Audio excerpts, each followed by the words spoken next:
So this week we saw, I suspect you saw as well, two attention-grabbing headlines about the potential origins of COVID-19.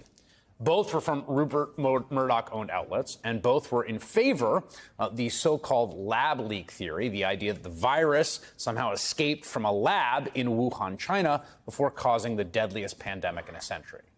So first there was an article in the Wall Street Journal about a classified report from the Department of Energy, which now concludes with, quote, low confidence the virus likely emerged from a lab leak. And then Fox News released this interview with FBI Director Christopher Wray yesterday, by the way, an interview he taped after all the Dominion disclosures, where he described how his agency reached a similar conclusion. As you note, Brett, the FBI has for quite some time now assessed that the origins of the pandemic are most likely a potential lab incident in Wuhan. I should add that our work related to this continues. I will just make the observation that the Chinese government, seems to me, has been doing its best to try to thwart and obfuscate the work here, the work that we're doing, the work that our U.S. government and close foreign partners are doing. Now, to be clear, these are both significant developments, although, upon further review, they're not necessarily as cut and dry as the headlines first appear. As we mentioned, the Energy Department has low confidence in its theory. The FBI has moderate confidence in its own, and it is by no means the consensus view among U.S. intelligence agencies the virus emerged from the lab. In fact, according to that same Wall Street Journal report, quote, 4 other U.S. government agencies, along with the National Intelligence Panel, still judge that it was likely the result of a natural transmission, and 2 are undecided. There have also been multiple epidemiological studies that conclude the evidence points instead to the virus emerging from a so-called wet market in Wuhan. These are markets where live animals are sold, sometimes slaughtered for food, and where pathogens can pick up steam and cross over to humans. In fact, that's exactly what's happened in the past, with some similar viral outbreaks like SARS and bird flu. So in the end, we just don't really know definitively, one way or the other. There are serious credentialed people on both sides of this argument. What we do know is that, as with nearly every aspect of this pandemic, from masks to vaccines, school closures, social distancing, the origins of the virus itself have become indistinguishable from the larger culture war.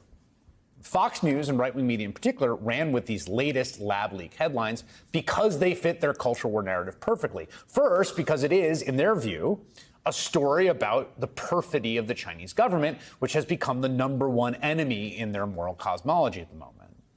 Also because it allows them to take potshots at more traditional media outlets, which Fox says were too eager to dismiss and shut down the lab leak theory.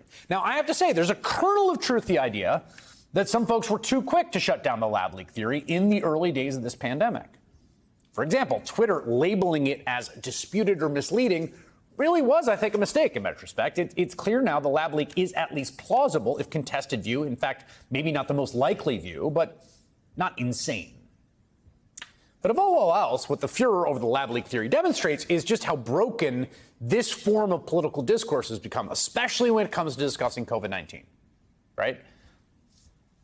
There is some set of facts about the world that we both need and want to know that then end up picking up some ideological valence because of whatever role those facts play in culture war arguments. It's kind of like what happened with ivermectin. Remember this?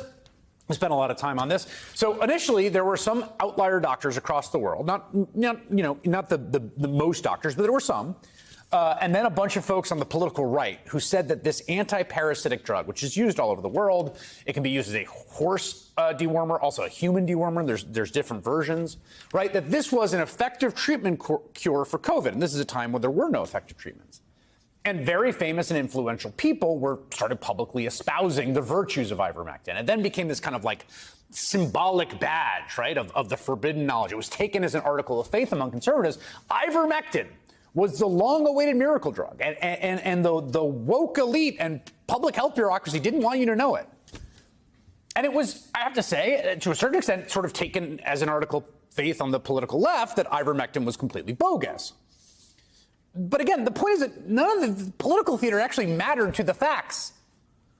It's not, ivermectin's efficacy isn't red or blue or has some ideological valence. What mattered is ivermectin an effective treatment for COVID? And guess what? It's not. Okay? That fact was determined by experts performing actual studies, a lot of them over a long period of time, making medical recommendations based on that data, and not any sort of larger ideological culture war. Now, when it comes to the origins of COVID, I think it's likely that we're never going to get answers quite that definitive, especially considering how reticent, to put it politely, the Chinese government has been to cooperate with international investigators. But again, here's the thing. I know we live in a world where, like, our politics becomes all culture war and all sort of symbolism, and the right particularly feels this way. But again, there are real stakes to the question at hand, questions that are more important than which social media platform got it wrong, which pundit can we dunk on for being on the wrong side. If it is even plausible that a deadly virus, the deadliest virus we've seen in generations, could possibly leak from somewhere like the Wuhan Virology Lab or another lab in Wuhan that's part of the Chinese CDC with all its top-level security or similar entity, then we should probably think hard about what that would mean for a regulatory standpoint. These are all the questions that author David Wallace Wells raises in a new piece in the New York Times, where he writes, quote, "If you had been told back in 2019 that this would be the state of knowledge in 2023, would it not seem extremely weird to you that there has not been a broad public conversation about the wisdom of potentially dangerous virological research in the meantime? That so much more oxygen has been eaten up by partisan theater than by public debate over the policy implications of such a possibility?" David Wallace Wells will join me here at the table to discuss this very issue next. Don't go anywhere.